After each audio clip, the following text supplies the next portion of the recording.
You know how homeschool parents drop their jaws when they hear that you're homeschooling? They go, I couldn't do that. That is too hard and I'm not that patient. Well, I'm not that patient either. Just ask my kids. Okay, they sometimes are right though, and we know that they're right. Sometimes. And they're also wrong, which we also know. They might be right because, and here's my homeschool mom confession, my kitchen floor hasn't been thoroughly cleaned and stayed clean for about 2 decades. We get to see a lot more of our kids arguing and complaining. We get to see our ugly side a lot more often. We don't get to be in our home alone. It's kind of one of those places that we share, not our sacred quiet. The bathroom always looks like a college dorm bathroom. Can I hear an amen? We've bought too many books. We always buy too many books, and they are everywhere. There's always a homeschool experiment on the kitchen counter, of course. There's a rat's nest of erasers, pens, markers, scissors, Lego, Barbie shoes, you name it, probably in your sofa cushions, right?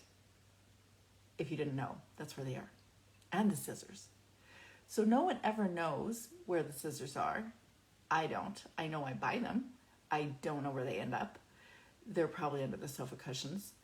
Computer toner is always on your to-purchase list. And we have to learn how to multitask our thoughts because we're thinking our own thoughts, but also our children are asking us stuff and they want to share their dreams or their stories or their ideas. They want you to listen to them at the same time. What would you add as something on your homeschool confessional list that you don't really like about homeschooling? There is no utopia in homeschooling, but there is a really great life. So when people ask you and are shocked that you are homeschooling, jaw dropped, bowing, I've had one person bowing to you, I could not do that, that's so amazing. You know that, yeah, there are definitely amazing freedoms too.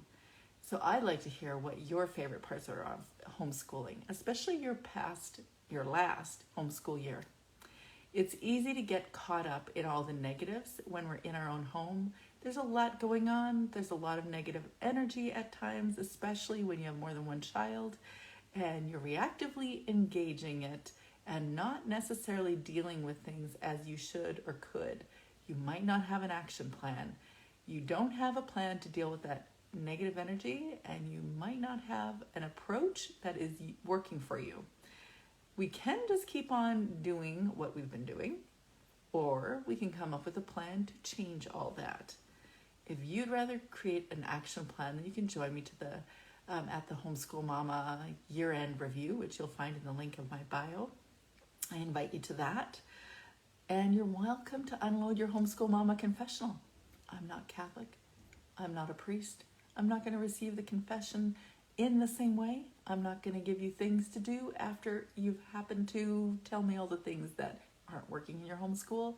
But hopefully between you and me, we can come up with a plan to address the things that aren't working so that you can enjoy your homeschool year. I hope you have a great week. I'll talk to you soon.